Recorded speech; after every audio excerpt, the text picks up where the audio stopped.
Every time I've sat down to film this, something has gone wrong. Sometimes it's smarter to listen to what the signs are telling you. I've continued with the artist pages. I don't know how long my camera has. The battery was like only halfway out when I left, so I don't know what happened in between.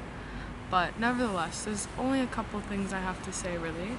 I'm wearing my seashell again. I haven't worn it in like maybe 2 years, a year? I don't know. It's been a while. So I took a step back really from posting so aggressively on my social media because I realized that I repeated the same pattern I did with everything.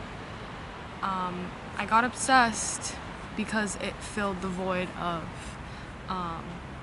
worthiness or proving myself, which is kind of like, yeah, confidence, validation. And so I kept posting so much because, you know, action erases inadequacy and it erases anxiety. But at a certain point, like I've mentioned in a previous video while doing the artist way, is that, you know, the things that keep your creative process afloat only can take you to a certain point, because creativity innately is this fluid, changing, intuitive process where you're connecting with things that you can't necessarily describe. Or, you know, it took me to a certain point and then I just needed a break and I stepped away from many things.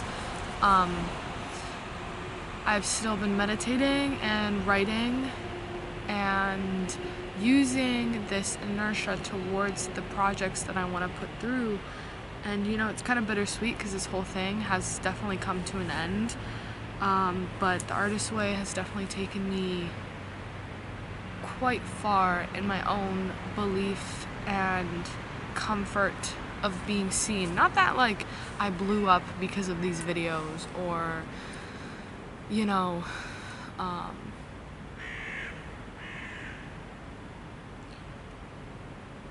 anything like that, but it got me like, it somehow put me on the path of working with artists and recognition for what I want to be doing, which is creating things and getting paid to create them. So in terms of just, yeah, it has taken me quite far in my own way. And I think that's more tangible than the physical manifestation of it. Like, the money always comes, but it's after you establish the name. And I think I had a conversation, I did have a conversation with his friend at a bar at like 3, and he was like, listen, like, it's either you go for money or you go for the name. You can't play the in-between game. Like, then it's just indecision. So I was like, well, I'm obviously going for the name because, like, well, fucking every time I've tried to go for the money, it just hasn't worked. And it's like, well, then it's like, you know what you gotta do. And I was like, yeah, I know what I gotta do. I gotta trust myself. So yeah. What else was interesting in these 3 weeks I have been absent? I saw this video, this guy was speaking on kind of how many people you actually can reach through sharing things on the internet. And I sat with it because I was like, okay, I have 185 subscribers. I couldn't fit them into a room. That's a lot of people, actually. No, that's a lot of people. That's a lot of people. And I have a bad habit of cutting things off before they come full circle, just because I don't have the allowance to give myself a break. So I took a break, and kind of near the accumulation of me realizing, wait, let me just take a step back from this. I was also kind of getting less traction on my Instagram. You know, not that I'm like I don't have 1 billion followers, not yet, but, you know, it was just like the numbers were going down and I was like kind of discouraged. But at the same time, I saw this video And I realized and I recognized that even if 7 people like something, that's 7 people. You know, that's hard to get a table at a restaurant.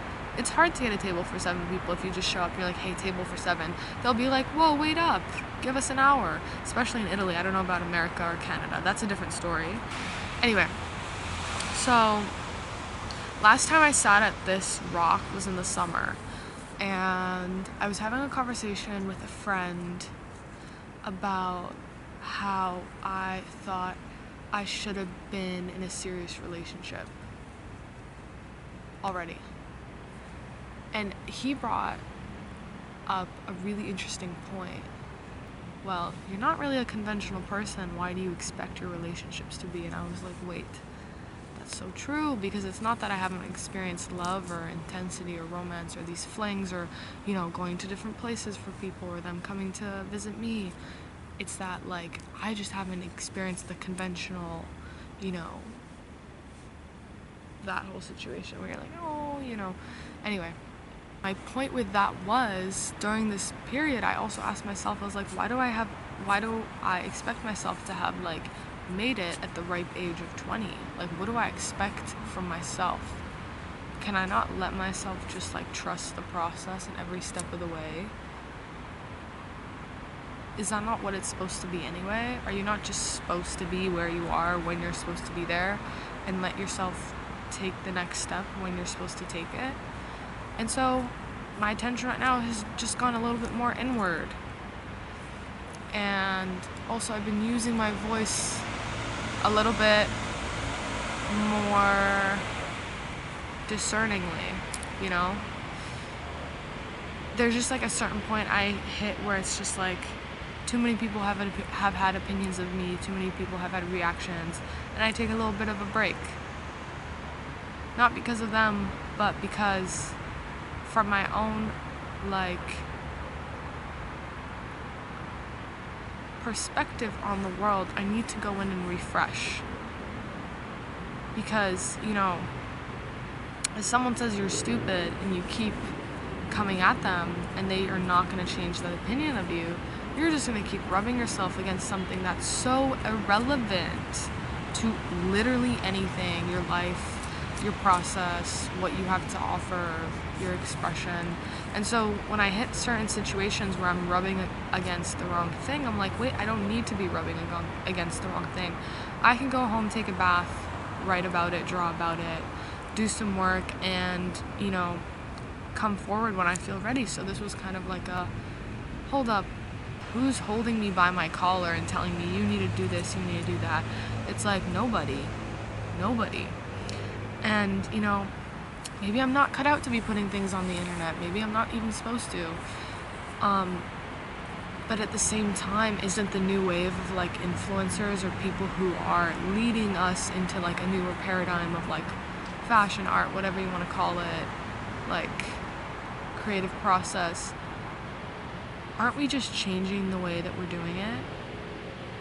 Aren't we just not conforming to this algorithm that you constantly have to be showing up for?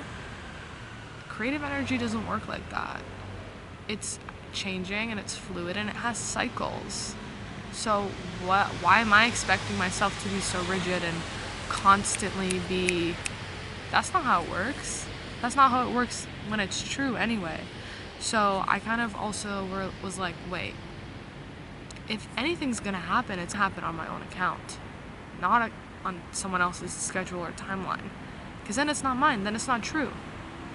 So why am I so rigid when the only person being harmed by that rigidity is myself? So I let go of the grip, and I've let myself be open. And if being open means listening to the ebbs and flows, and listening to when I come in and when I step out, and when I need to take a break, and when I need to make something, then I'm gonna listen. And I'm not gonna be validating that through anyone else's lens, because then it's not mine. And yeah, I think this time has been an important time. We forget that rest and taking a break is actually part of the process, because then you can actually tolerate it. It's kind of like working so hard that you get sick of what you love doing. And I hate, that's my least favorite feeling. where I like loved it, and it's by the end of the process I never want to see it again, and it's like, wait, where did it go wrong where that now I feel like this about something I've loved? And it's like, maybe now I'm just more accustomed to taking it easy, keeping my heart open, and it's like the things that are gonna be for me are gonna be for me regardless of, you know, where I stand in my image of my own perfection. Does that make sense? It's like, oh, I don't feel ready. It's like, that's gonna be for you whether you feel ready or not. Being ready is not something that Cosmos asks, hey, are you ready? And it's like, well, and if it was up to this like human body, it's like you'd probably never be ready. But if it was up to something, you know, that you couldn't describe, this intangible thing that breathes through you, you know, your heart, your soul, if you want to call it that, of course, because the soul is always about expansion and love and, you know, growing and experiencing more and loving more and giving more and pouring into this infinite supply of love that just breathes through everything. So on that note, my camera actually is gonna die now, so I've been keeping up with the pages. I've been pouring in this creative energy through all of my projects, and it's like when the time to share them comes, I'll share them, and it's like maybe they're just projects that are helping me build to the things I want to share. But until then, take it easy, take a break, and come back to it.